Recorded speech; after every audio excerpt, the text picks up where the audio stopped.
Welcome back to PPCM's Painful Truth. Today's guest, Shawna Puma. You know, I really do. I thank you so much for your time today and educating me on your peripartum cardiomyopathy PPCM experience and story. When was, how old were you when you were first diagnosed PPCM? I want to say I was 31 or 32, and I'm blanking on the exact age because it's been 13 years now. I'm 45. So maybe that's 32 when I had them. Okay. So I'm glad that I'm interviewing a PPCM survivor that has evolved. I have a lot of new women that just have been diagnosed with literally babies attached to them, and they don't know what's going on. And that's why I really want to help, because I've done a lot of work on myself and learning more about PPCM, specifically the psychological aspects. I ended up getting my doctoral in clinical psychology, and my dissertation was on the subject of women with PPCM because it was very confusing in the beginning of what was mental health related and what was heart related. Absolutely. And that's what a lot of women are really struggling with. I would have to say a lot of them are saying that their doctors are saying that they have anxiety when really they're having heart failure. But then after the heart failure and now they're in recovery, they're actually, in fact, having anxiety and not heart failure. So there is confusion with the awareness of mental health along that comes with this disease. You can't experience maternal mortality and live without having mental health. And I have my master's in mental health at the University of Pennsylvania. I'm a licensed social worker, but I believe in passing bills through Congress that can support mental health, which is why I attended Moms Congress May 2019 to really say my experience behind postpartum depression by introducing peripartum cardiomyopathy, PPCM.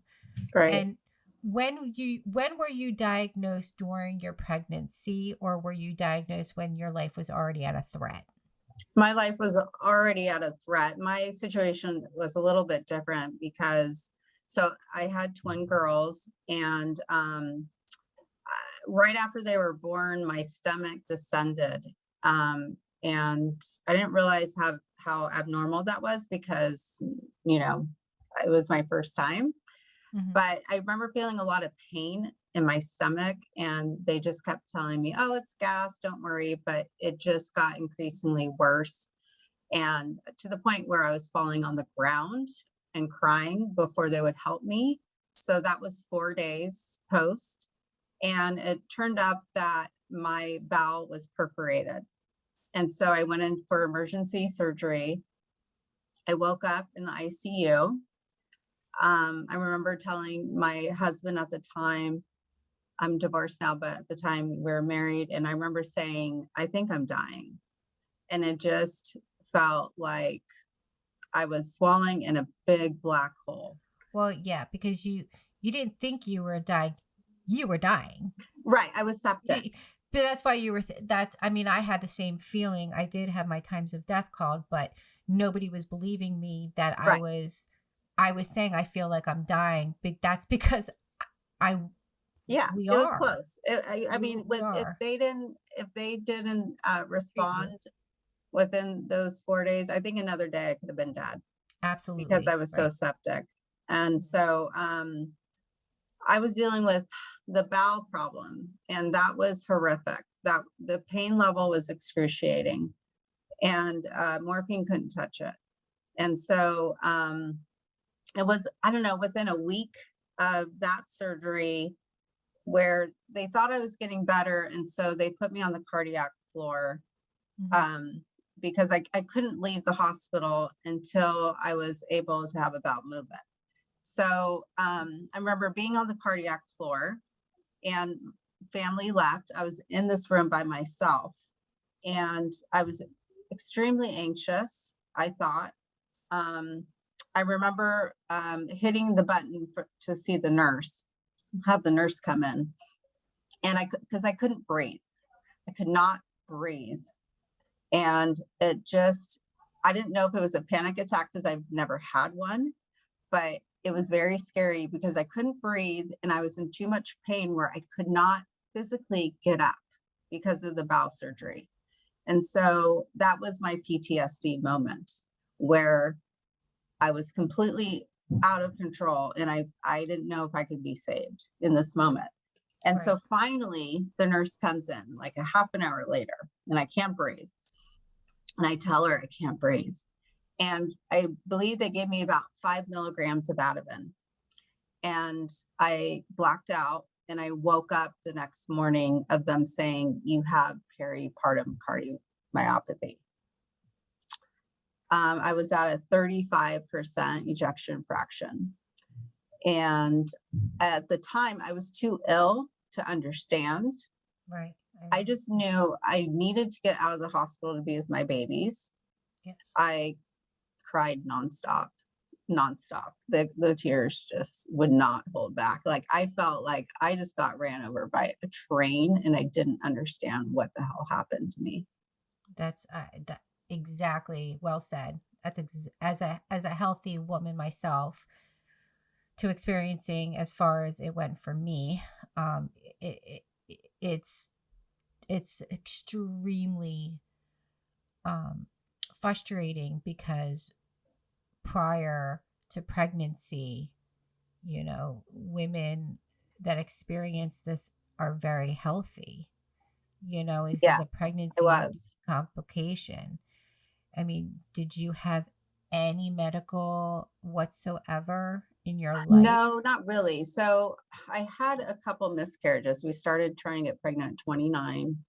And after my second miscarriage, I was like, I'm not going to keep doing this to myself. I need to find out what is wrong because I'm only 29.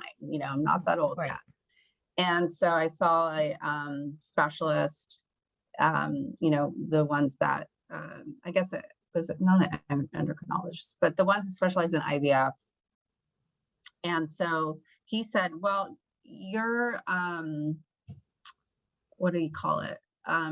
It's not diabetic, it's insulin resistance. He said, you have insulin resistance, which is not common for someone who's 110 pounds and 5'3". But that's me. I was 105 pounds, well, at 5 feet. And then when I gave birth, I was 200 pounds with 50 pounds drained of fluid. Were you like skinny and petite your whole life? And then all of a sudden you blew up like a freaking balloon? Yeah, I gained about 50 during the pregnancy. But I was like, oh, I'm having twins. I should be eating, Right. So he said, you're insulin resistant, which means that could be why you're miscarrying. So they put me on a diabetic drug, metformin. I remember vomiting daily on it. And I said, this is making me so sick. So how do we speed this up? Because I could get pregnant, but I didn't get pregnant the second month. He said, well, I can give you Clomid. You only have like a 10% risk of multiples. So I said, okay, fine, whatever. So take the Clomid, I'm on the metformin, and I found out I was having twins. So, I've read there's a risk of, when you have multiples, you could get peripartum cardiomyopathy. But I also was septic, and when you're septic, my understanding is you could die, the septic can cause your heart to, not work. So I don't know what caused it. Obviously, there's all these, different reasons it could have happened. But I remember feeling, during the pregnancy that things were not right. And I was ignored. And I think that's common, right? It's, I couldn't walk from one side of the mall to the other. Well, it's not that we're ignored. the United States of America has 0 diagnosis approved that is approved in other countries. I'm trying to get them in America. Does exist in Canada, does exist in parts of the UK, you know, outside of our country, which is why United States of America have probably one of the highest death rates of maternal mortality, because in gynecology, we don't have the kits and the instruments of the SFLT1 and the PIGF, which is the placental growth factor, as well as the cardiotoxic blood test. We have to rely on cardiology, which is the BNP. The test is not mandatory and standard. Right. Women don't know to ask for it. Nobody's educated. Nobody has awareness. And the training of medicine and not applying to practice, which is what medicine is, it's practice, as well as, you know, the policies that should be behind it are non-existent, which is Right. why there has been 0 change. Even in over, you know, 13 years, you are post 13 years out, and women are still continuing to say the same things that women are saying that have lived a long time. And the issue is, in a few of them, when we do go to our OB,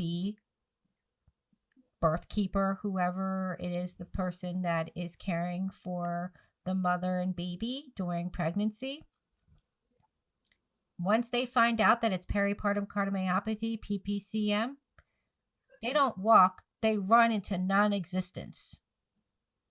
And nothing is ever talked about. The unwillingness is unacceptable, especially the reason why I started this platform, and I say it in every interview.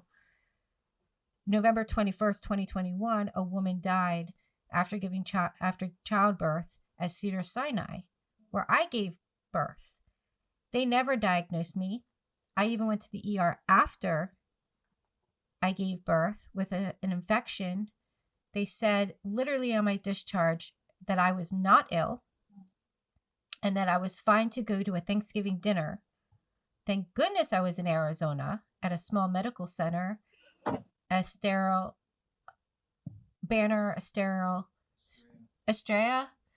saved my life.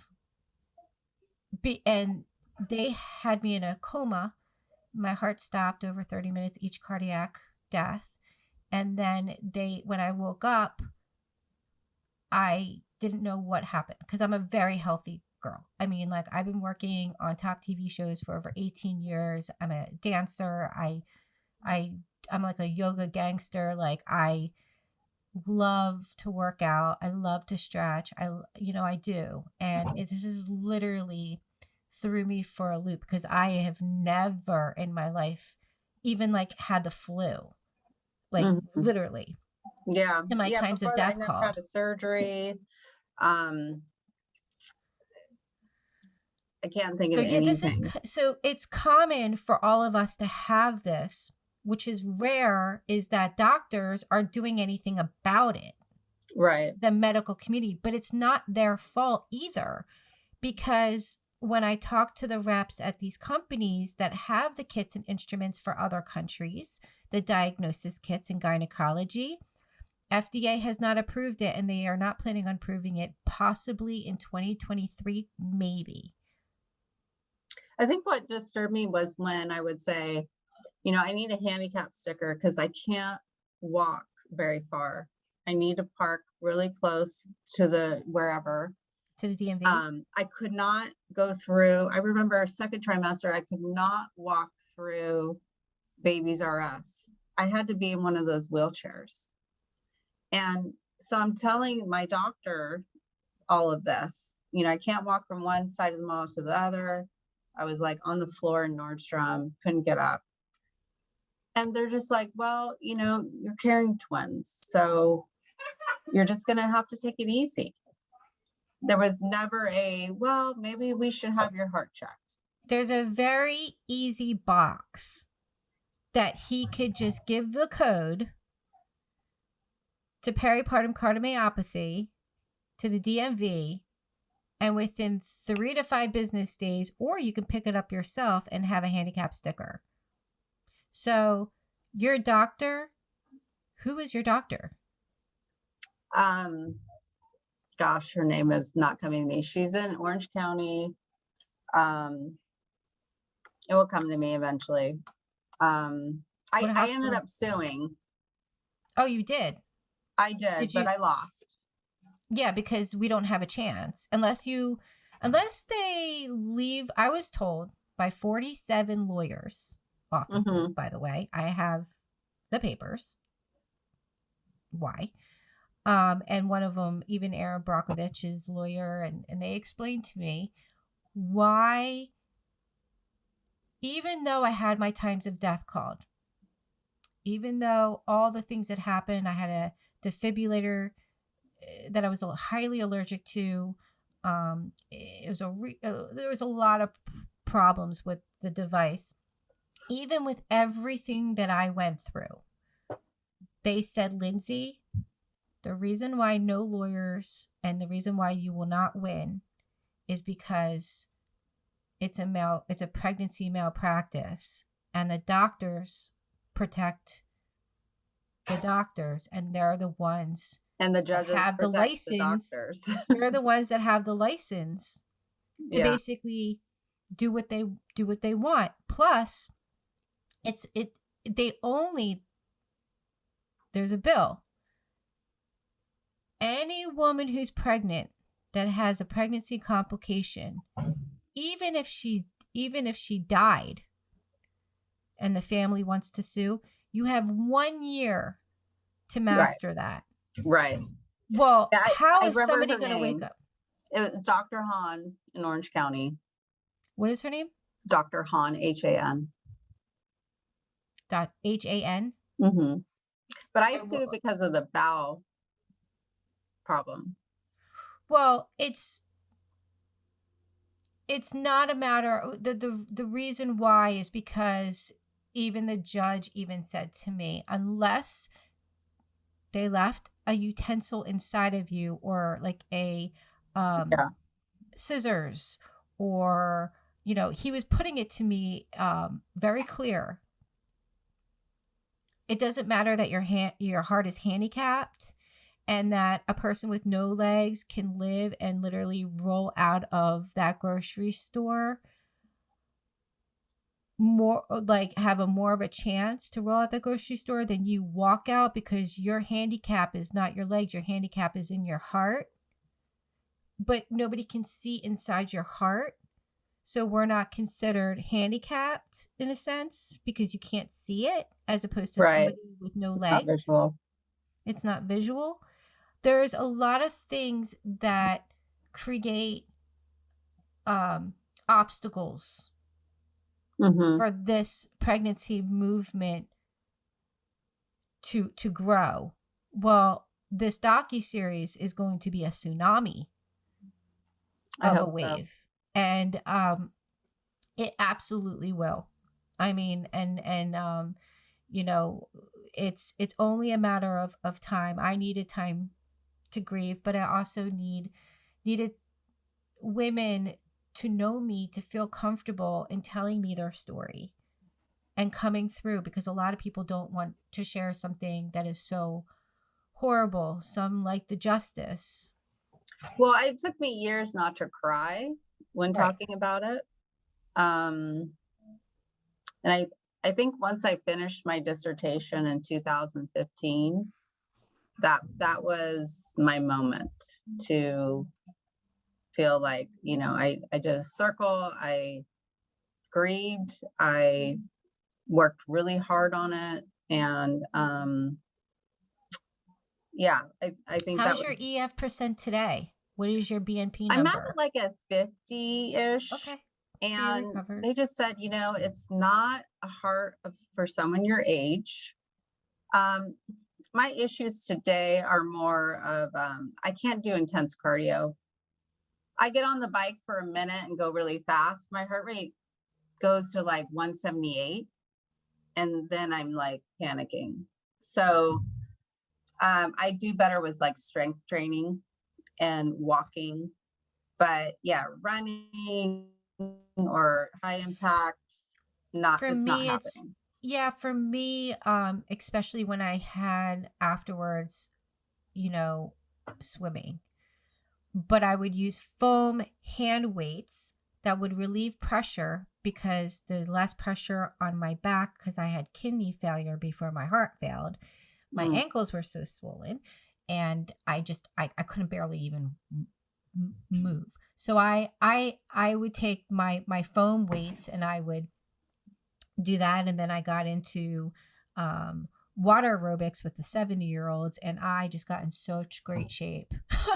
I Yeah, mean, no, that's funny you say that literally. because in the beginning I couldn't, because I was, also on bed rest. So Yeah. I had so much muscle atrophy, and I couldn't walk hardly at all. Like when my babies were crying, I couldn't get up and bounce them around the house. My sister had to. So that's a whole nother, like, to not be able to take care of your babies. And I think that's the hardest part for me, that I could not be the mother that I wanted to be for them. That is the hardest part. Same. Yeah. I Um, I I can relate. and Very, so very. it took a lot to put myself back together, right? And part of that was cardiac rehab. That was amazing. I tell everybody about it because it feels like a safe place, because I'm too anxious worrying about stressing myself out, because my anxiety was so heavy. It was like sitting on my chest like an elephant. And I didn't understand that at the time. I thought that was, you know, the heart and lungs. But in the beginning, I didn't know what that was. And so the cardiac rehab, I remember starting off on the bike for 5 minutes and then just working, every week working up. And everybody around me is in their 80s. And the nurses loved me because I was young. But I did that for about 6 months. And the goal was to walk a 5K. So then I walked the 5K for, the heart walk. And so that felt amazing. So it was always like trying for the next goal and the next goal to get myself to where, I don't know, not necessarily where I used to be, but just more comfortable getting around, because it took so long, because of the fears, the anxiety was just taking over. Absolutely. And I always go, I have, and I might even, because I have been a dancer, a gym goer, I know I have a routine. Uh it is. It's with a bar and a ball and the magic circle and my yoga mat. But I know how to stretch. I know how to stretch with your breath, and our heart is a muscle. It's actually one of the biggest muscles we have in our body that we depend on, and it can get tight. And then, more so than running, walking, stretching is so important. And we can mold our bodies like clay, you know, Hmm. with a good stretch, but more importantly, get that airway passage open. Leading with your heart Hmm. with the stretch. And so I know how to do that. And I actually, I've been thinking about it because I have two other women that are like, I don't know what to do. I don't know how to. And I'm thinking, well, I do. I'm going to maybe start a Zoom um, kind of stretch workout, and it will be an hour long or 45 minutes. And it is a routine. We do the same routine I'll do the same routine every single time, Hmm. but it feels good. It really motivates my energy as well. Yeah. Um, but it's a wonderful stretch, and I feel like that also helps me mentally. Sometimes I do it even before an interview. I go Mm-hmm. through my routine because I just, it feels good. And I Yeah. think people forget how good it feels until they do it, but you also need the motivation. So if Right. there's To like a start. scheduled time, you Yeah, know, my boyfriend and I, we have like a routine of our exercises every week, and yoga is our Sunday thing. So we try to stick to that because I see now how important it is to work absolutely. out. I never did before because I was naturally thin, right? So it was like, oh, why do I need to work out? But I see, the importance for the inner body. And, Yeah, and now I'm I've gaining been, weight in my 40s, of course, but yeah, um, same with me. But yeah.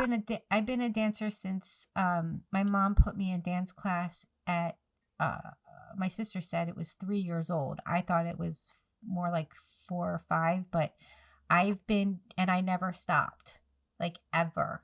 I mean, and I really like, I mean, even I wanted to be the pregnant woman that like all my girlfriends in my class that I would work out with in my our dance and stuff for over 10 years, they would be pregnant. And I'm Mhm. like, I want to be pregnant and like literally give birth on this dance floor, like literally. Yeah. And I just was pregnant in there, and I just noticed that my girlfriend Jessica, she was pregnant, my friend Eva, and they were doing the routine that we've been doing for over 10 years together, and they were just doing it, and I was struggling. Like I was like angry with myself Yeah. because I couldn't do what I couldn't get on my toes. I couldn't, like, my ankles were swollen. I couldn't, like, Were you breathless? it was awful. I was like I couldn't get that deep satisfying breath when, like, Yeah. usually I'm like, I'm very in tune with my breathing and with my movements, and I couldn't breathe. I couldn't really bear. It was like I was lifting a sack of potatoes. Like I felt Mm. like why can't I lift? Like what is wrong with me? And I couldn't, like, it's my body, and my body was just failing in Yeah. every way. And I felt defeated. I felt like inadequate, like it, like not me. And nobody was listening to me. I kept trying to be the No. baby. They And kept I trying to think be because I her. had twins, everyone's like, well, you have twins, so it was Right. always this Assumption. excuse. And I didn't know any better. So I just wish the doctors would have known more. I mean, this is back in 2008, and research was hard to find. Luckily, there was a forum for us women Mhm. with PPCM. But yeah, I mean, today it's, you got Facebook and all these groups and so much, more opportunities to learn books. There was nothing back then. Right. But even though we do have the information, there's not one doctor, not one OB, not one doula, not one birthing professional. Cardiologists have a little more awareness, which is why they need to like be a little bit more. I mean, Dr. Carol Watson, the head of Women's Center, she is collaborating and doing great things um, with introducing and educating gynecology with this disease. But even with all the information that we have, even if we give it to them, it falls on deaf ears. It's Hmm. not mandatory. We still have zero diagnosis in gynecology unless they have the common sense mixed with intuition that Hmm. something's not right, and let's Or give as an they gone through it EKG. before, I would assume my OB, because of what happened, is a little bit more conscious. Right. Well, it's not even about conscious, it's about real diagnosis. And there's only one test, which is the NT-Pro BNP test, which is Hmm. cardiology, but we're pregnant, we go to gynecology. I mean, really, there is no system. So it's not like it's neglect, it's just, you know. Yeah, it's really It's what unfortunate. is. And It's the other unfortunate. problem I had was when I saw my pulmonary doctor, he followed me for a while. He'd do the x-rays and he's like, it looks good. I'm like, but I have this like elephant on my chest and I can't get it off. And he's like, well, it's clear though. You're clear. And that, there was never like, maybe it's this or that with mental health. And so my disability was running out and I was like, I can't go back to work. I was freaking out. Like, there's no way I can go back to work. I'm a mess. And I think someone said, maybe you need to see a psychiatrist. And so I did that, and I did outpatient treatment as well. I think that was part of what I had to do for the insurance. But it ended up being the best thing for me because they put me on medication. I started off on Zoloft. Not that that was the right one. Eventually, I was taking Effexor and Celexa. That was a fabulous combo for me at the time. That took the elephant off my chest. That was it. But it took me like 8 or 9 months to get there because the doctors didn't have any other answers for me. And Did so you that was take that frustrating. DNA swab? Is that how you knew that those medications work? Did you take that DNA swab that can determine the right medication for you to be on? No. So this was No, just something that he said, let's try Zoloft first. Let's see how it goes. And I still had a lot of depression. I noticed the anxiety was lifting, but no energy. I mean, if I could sleep all day, that's what I would have done. I slept when the baby slept. It was so hard to just take a shower. It was really that level of depression where you cannot get up. right. And then on top of it, anxiety, right? So Mhm. I don't know what was worse. Maybe the depression. I don't know. I was debilitated by anxiety and depression and PTSD. I was still having panic attacks. So What was with the all medication that worked for you? What were they called? Effexor, because it's an SNRI, Mhm. and Celexa, the SSRI. So that combo, because I'm treating 2 different areas Was of the it the brain. dopamine and serotonin that you were treating? Norepinephrine. I'm not pronouncing it right. In But the brain? yeah. What's And it so called? norepinephrine, something like that. Okay. I'm not good at pronouncing it, but if you look up Effexor, it will show that it's an SNRI. That really helped my depression. Okay.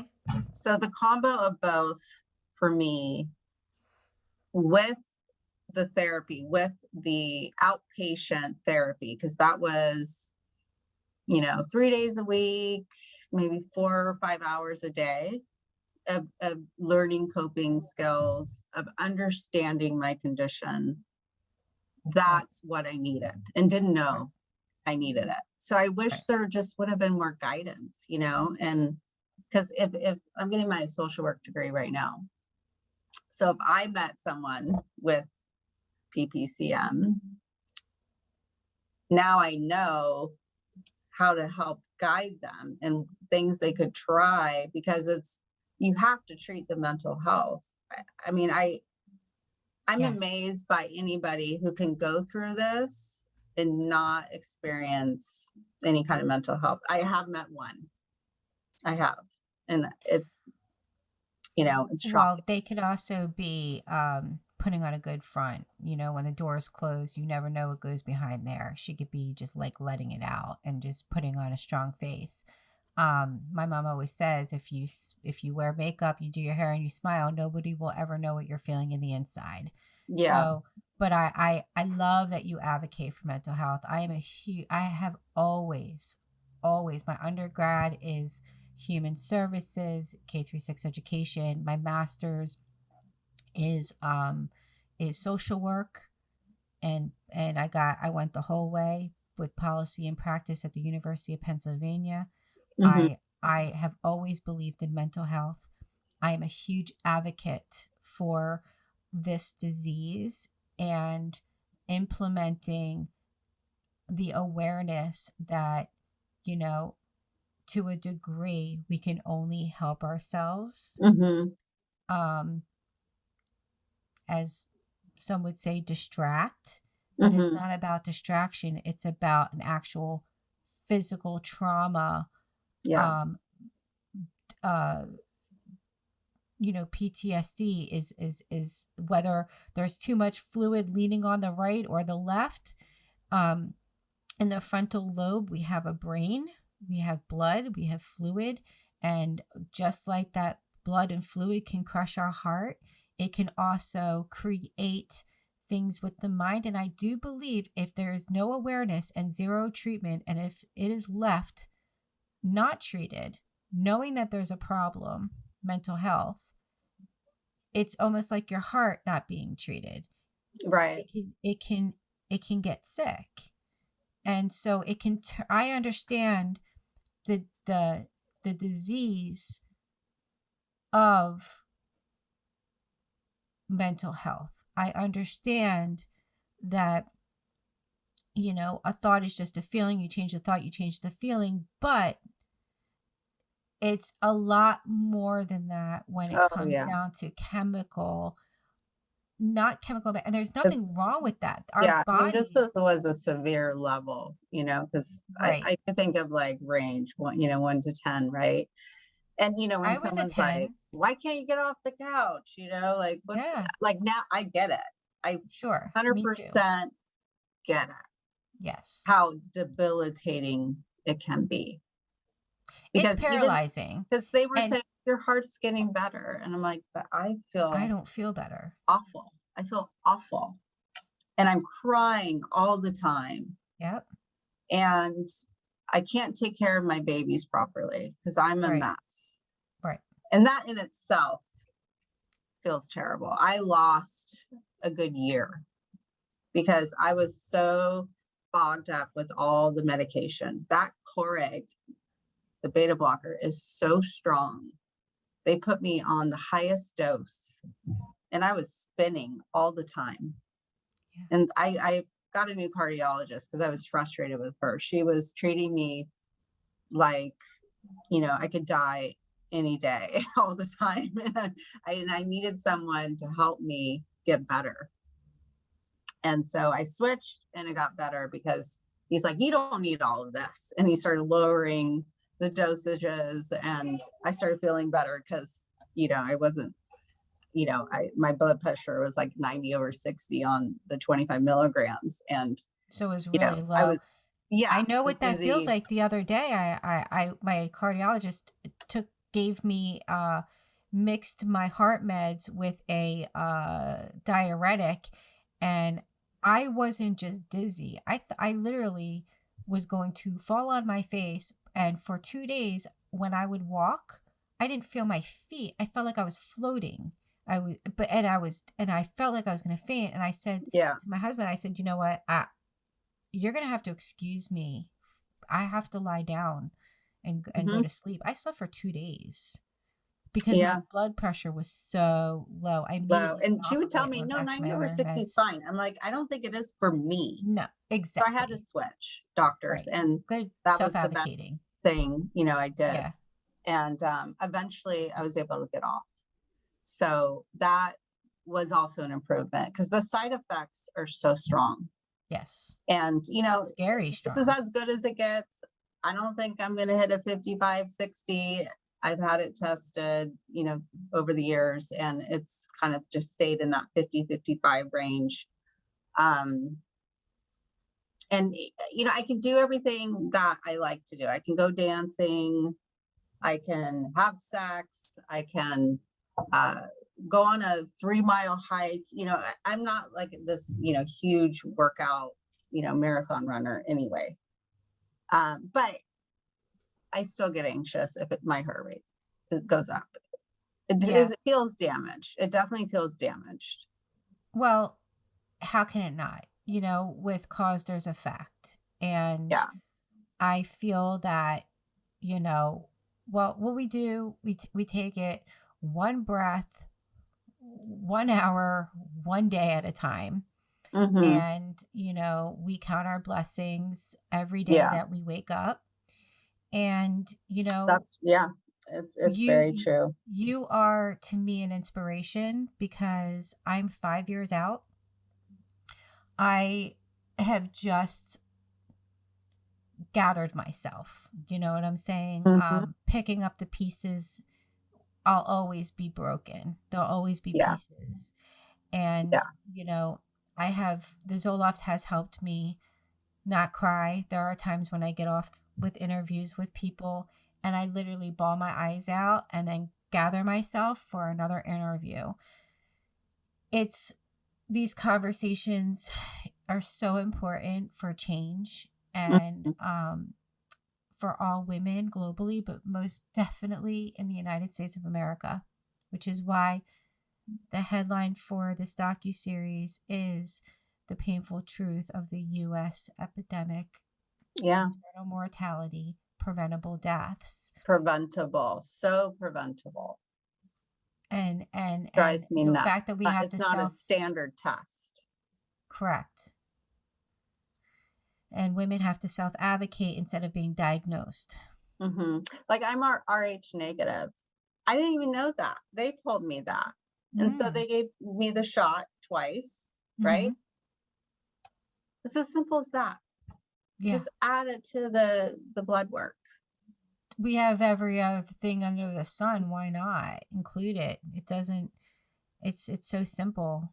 It's a Right. simple Especially blood with test. symptoms. Right. And no more assumptions, but actual real, like, raising the standards, which is adding the screenings like the EKG, the X-ray to see the heart, as well as the NT-proBNP test. Those are as well as the BPN to know the protein, Mm-hmm. So it's all very neglected because there's no education because of the unwillingness, but it starts with the approval for this to be diagnosed in the United States of America. And Mm-hmm. half the countries, they don't pay for health care. They don't have to pay for insurance. Right. Insurance doesn't want to pay. And they have the early diagnosis. In America, we don't have the diagnosis. We have to pay up the wazoo every month for insurance. And it would cost a pretty penny when you're diagnosed with this unless you have great insurance to cover it. So we are defeated compared to most Mm-hmm. countries, and we are one of the richest countries. It's all very unacceptable. I mean, it's to the point where, thank goodness that 2022 has come around with Zoom calls and women coming Right. together, all over the world. And then Mm-hmm. you can hear the difference. You hear it. But we Mm-hmm. all say the same thing at the end. And it's the question that I always ask is that when a woman is pregnant and she's going through what you went through and her doctors are saying the things that have said to you, what can you say to another woman that is possibly, pregnant and just doesn't understand why her body is not functioning the way it is and all her doctors say she's fine? What advice could you give to a woman?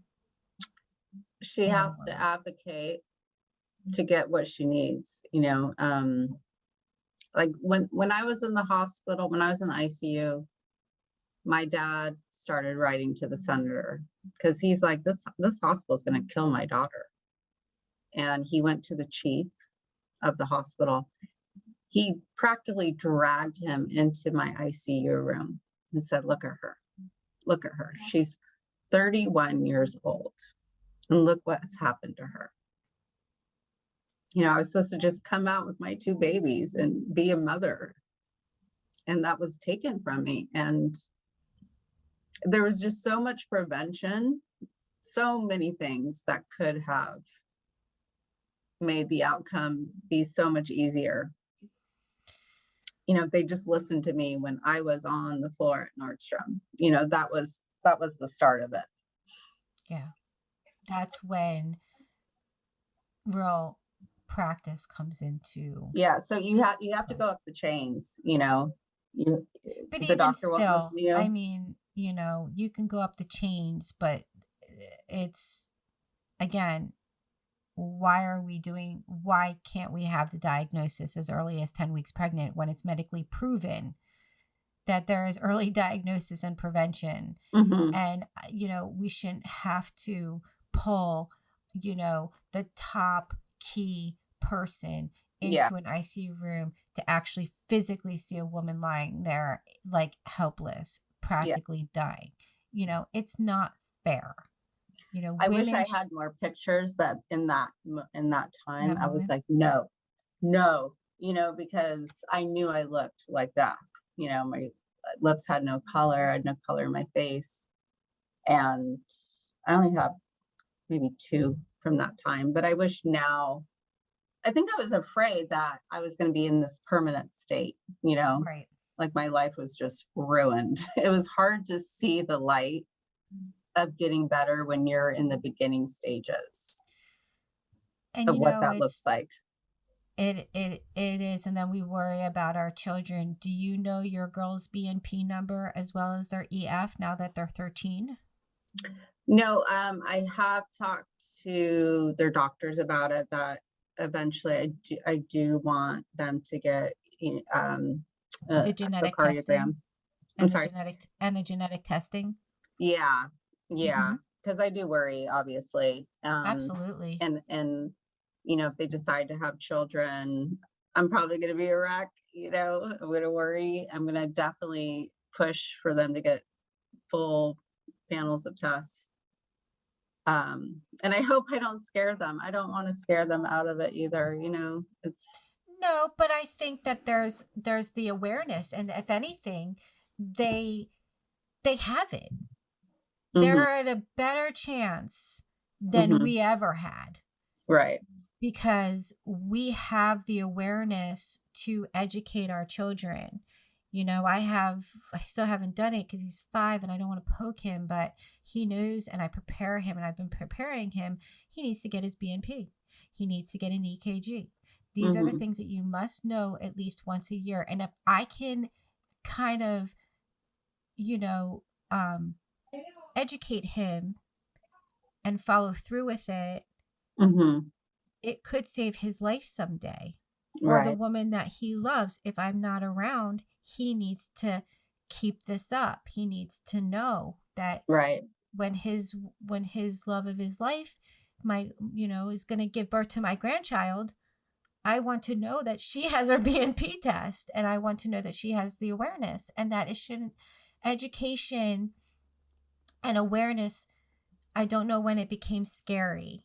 It shouldn't hmm be scary. Yeah. Education and informative information should be, Right. um, I mean, not to be aware, but it's a not to tricky be thing scared, but talking to a pregnant person, right? Because they just want to think positive thoughts, and it's like, here's the Debbie Downer, but it's important to know. oh, don't even get my husband. He would have to pull me aside sometimes, because when I first came out of this as a healthy girl and a woman, and I would see women that would be fluid, or maybe fluid going up to their knees when they're pregnant, and here I survived. Yeah. I think I walked up to one woman. I'm like, "You need to do this or you're going to die."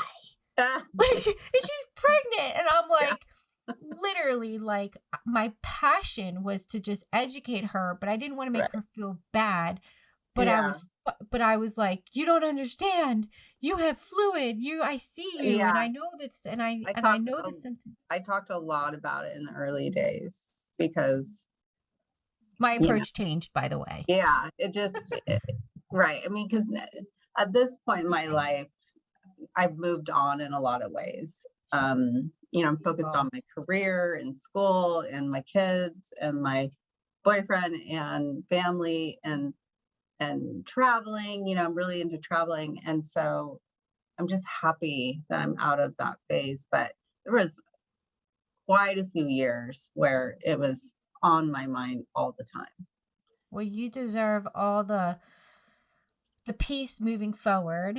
It is the language of letting go, and things hmm that we can only control what we can, and the things that we can't, we just have to say, okay, well, that was interesting. We learned from it, and Hmm. we make sure that it doesn't happen to another woman.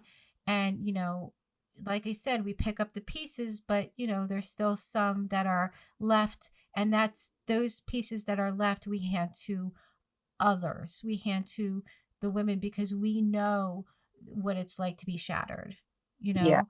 And so the ones that have been shattered into a million pieces Hmm. are the ones that care, Yeah. the ones that understand and that can advocate. And so the fact that you are getting, this degree in social work and you get it, you really get it. You understand the disease of mental health and how Hmm. if it's not Yeah. And chronic conditioned illness. and treated, Hmm. it can turn into a disease. It's not a Right. disease at first, um, but it can very much turn into something. And that's where we want to be able to help women, you know, reach them at the level of this process of, Hmm. self grieving, the worry, the fear, and to overcome, and the language of letting Yeah. I go. mean, I would like to, when I have a private practice, I would like to have that be part of my work, is working with um, women with chronic illness in general. Absolutely. Um, That's wonderful. because I think I'm at the point where it wouldn't be so triggering. Hmm. I I mean, think you will find um, healing, coping by helping others. That's how I feel as a yeah, for social sure. worker. I'm a humanitarian at heart, Hmm. and um, I feel better at night going to bed that I was able to relieve some or make someone's heart a little lighter or feel lighter. Yeah, be We supported. always, yeah, we always want, tomorrow to be better. And Hmm. sometimes it takes a little, not much even, but just a little bit of effort, from somebody that gets it. And, Yeah, I it's the appreciate best you for people to talk getting to. it. Hmm. Because I get it too. And it's nice and refreshing to talk to somebody who understands mental health, as I understand it. Mm. And yeah, I mean, we're definitely in the long haul, and my nonprofit supports, mental health. So anything that we can do to help the growth of your practice, or how we can meet, your practice at the level to, flourish and help women that Sure. have trauma. um Yeah, I mean, I love that we have telehealth now, right? Because then, Absolutely. I can Virtual. meet, women across the country and the world. So it's Absolutely. huge that we have this benefit. Because PPCM, I've only met a few in California. Um, and so, a lot of people are sporadic all over the world with this. Yeah, it is. It's global. Well, thank you so much. It was so lovely just, talking with you. And And thanks you for are having me. evolved, but this is definitely something that this will be Right, endless grief. But we know how to cope as best as we can. And now that we right, have this coping skill, we are advocating for others. right. And so I think that we would be doing great things for women, and I love that. So thank you. And You're welcome. I'm we'll, happy to support in any way. You just let me know in the future if you need anything. yeah, I mean, if you have a TikTok, or if you ever do one, or your girls ever do one for PPCM, tag at PPCM Fund Survivors. I left this platform open. Mhm. This is not my personal, this is for the group. As well as, like, if you have a birthday, or if you know friends that have a birthday, even if it doesn't even make a penny, lives are priceless. I think the awareness, supporting a nonprofit, just even having it out there, people support the ocean, they support Sure. other things. Mhm. This is preventable. I have women that have copays, women that need life vests that are $5,000 for 3 months, and you can't buy them. You have to rent them, which is entrapment. There's a lot of women that are struggling with, they get sent home if they don't have the copay. So Mm. literally women are calling me and saying, I'm at the doctor's right now. I do not have the money for the copay. So then Wow. I give it, and then they say, oh, you just saved my life because now I'm in the hospital and I have da da da Mm. da da. And then I'm like, okay, so that makes me feel good. You know what I'm saying? So Totally. Yeah. when I was down for the count, because my mom passed and my dad passed, I didn't have the energy. I was paralyzed. And so I work on TV shows, and that usually helps. But it was nice when a birthday donation came in, because Kelsey Cruz ended up having to need more attention. She was 20 years old with a new heart in the Mm. hospital by herself with COVID and relying on me. And I was like a wreck. But there was a woman that did a birthday donation, and it really helped her. It helped her while she was in the hospital, caring the woman, the babysitter caring for the baby. I mean, it's really, this disease is very much a hardship. So, Mm. even if there's just awareness, to go to the website, I will always update the new studies. They have Okay. 30 centers right now. They're getting 50 at University of Pittsburgh at the IPAC research lab. But the studies of rebirth, they're in their second phase. And within that studies, there are many studies Mhm. that we will know that we have no idea, that it will become educated. And it's our job, because we are Mm. interested in this and we have passion in this, to educate even the Yeah. medical community, because Well, how else would they get this information? and when I did my dissertation, there were no psychological studies on PPCM. Yeah. So I thought, okay, this is what I have to do. Yeah. It's your life purpose. I Yeah. love it. Well, you and I are definitely on the same page. And again, thank you so much for your time today. I really enjoyed our interview and meeting you, and collaborating our wisdom. And hopefully this, prevents another catastrophe for I somebody. hope so. Yes. Thank you so Many much. blessings. Thank you so You much. as well. Bye-bye. Thank you for joining us and listening to the PPCM Fund podcast. If you haven't already, please like and subscribe. PPCM's Painful Truth is made possible through the generous support of donors like you. Help us spread the awareness by donating at ppcmfund.com, or click the link below to become a member through Ko-fi. Have a great day.